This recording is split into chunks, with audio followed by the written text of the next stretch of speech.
There's a little Australian fella in the airport, you see, sitting in the airport, and opposite is the most beautiful girl he's ever seen. And he said, he plucks up courage, he said, excuse me, can I get you a drink? And she said, oh, that'd be nice, yeah. So he brings her a drink.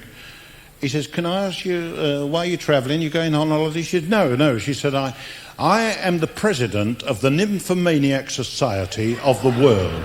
She says, and what I'm doing, I'm travelling the universe to find out which race of men are the greatest lovers in the world. And he said, is that a fact? Have you arrived at any conclusions? She said, yes, without a doubt, the greatest lovers in the world are the North American Indians. He said, get away. And who was second? She said, the second race of greatest lovers are the Jewish race. He said, I'd have never believed it. She said, but can I ask you your name? He said, yes, it's Hiawatha Goldberg.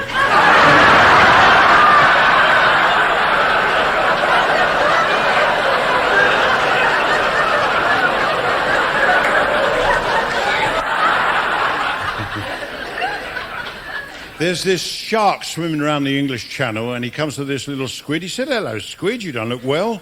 And the squid said, no. He said, I'm not well. He said, you know why you're not well? He said, no. He said, this water's too cold for you. You shouldn't be in the English Channel. You should be in the Pacific or the Mediterranean somewhere. What? He said, no. He said, I couldn't make it. It's all right for you, shark. He said, look, don't worry about it. Get on my shoulder. I'll give you a lift. Next stop, the Mediterranean. 3 days later, there they are, swimming around the Mediterranean, and in the distance, there's a big barracuda. And the shark swims right up to the barracuda. He says, here's that 6 quid I owe you.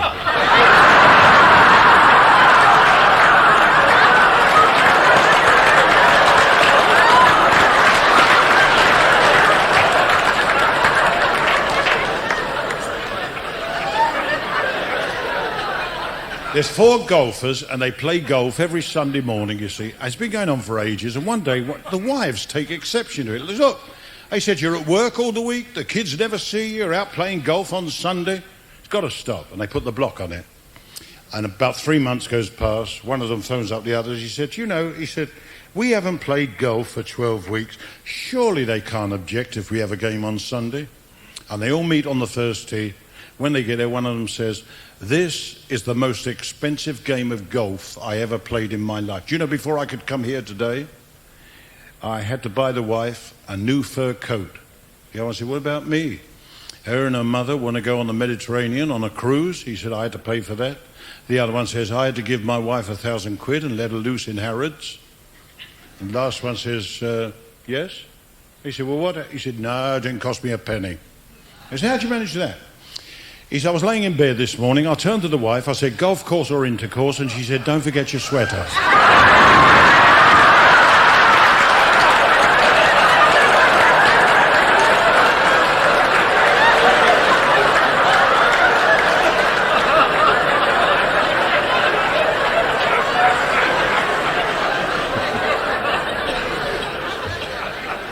If you don't laugh at this one, I'm going.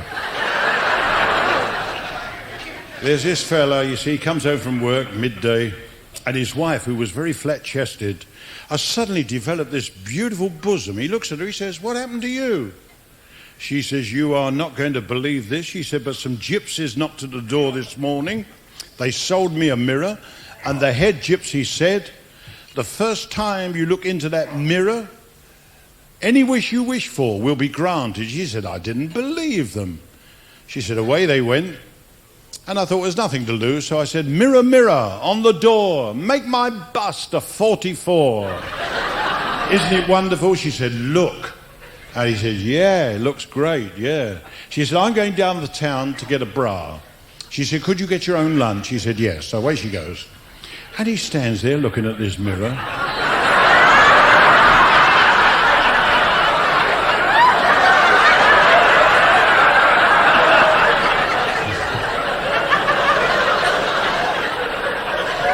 Would you like to finish it?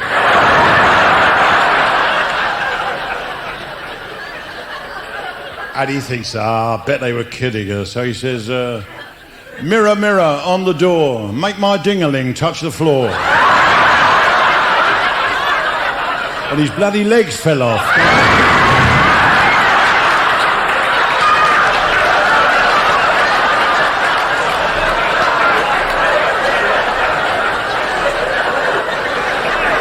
Don't do these on the telly, do it now.